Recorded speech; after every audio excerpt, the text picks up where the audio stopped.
আসসালামু আলাইকুম, সবাই কেমন আছেন? আলহামদুলিল্লাহ আমি ভালো আছি। আজকে আবার আপনাদের মধ্যে আমি একটা ভিডিও নিয়ে আসলাম।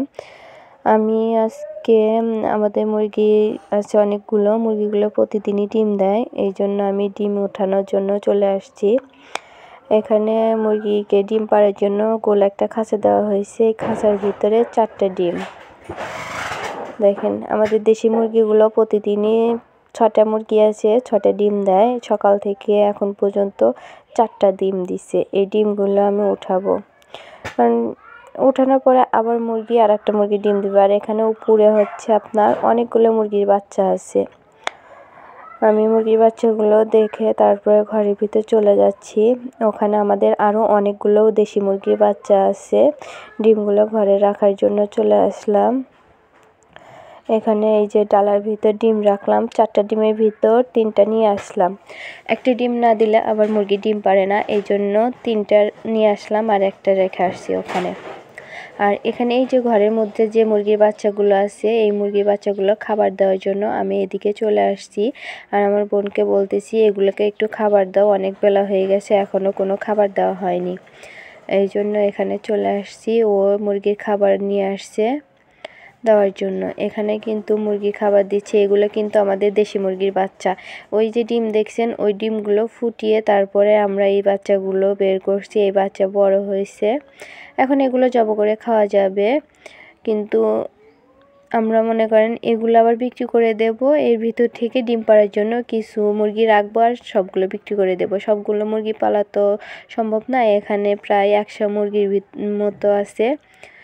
এগুলোকে খাইতে দিচ্ছি, দেখেন কত সুন্দরভাবে খাবারগুলো খাচ্ছে।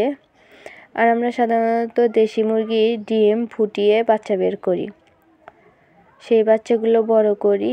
আর এখন তো মনে করেন বাইরে কিনতে গেলে দেশি মুরগি পাওয়াই যায় না, এই জন্য নিজেরাই দেশি মুরগি ডিম ফুটিয়ে বাচ্চা বের করি। আর এখানে চলে আসলাম, আমাদের 2টা পেয়ারা গাছ আছে। আমার আব্বু আবার এই পেয়ারা গাছগুলোতে দেখেন পেয়ারাগুলো বাঁধা দিছে যাতে পাখি না খাইতে পারে।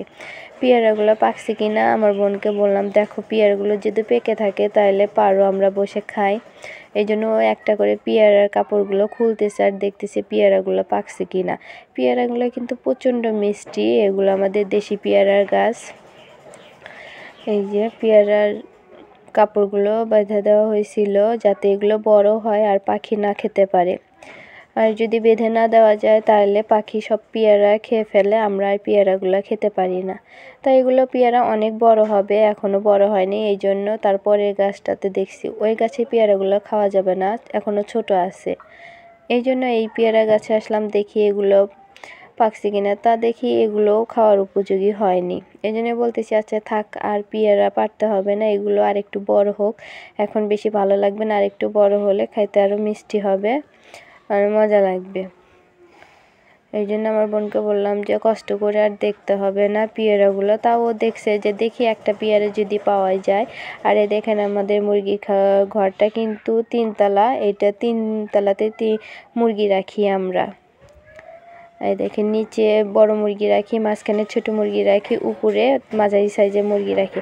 আমার ভিডিওটা যদি আপনাদের কাছে ভালো লাগে থাকে অবশ্যই লাইক, সাবস্ক্রাইব, কমেন্ট করবেন আর জানাবেন আমার ভিডিওটা কেমন হয়েছে, কমেন্ট করে জানাবেন। আমার ভিডিও আজকে এই পর্যন্তই, আবার দেখা হবে। আসসালামু আলাইকুম, সবাই ভালো থাকবেন।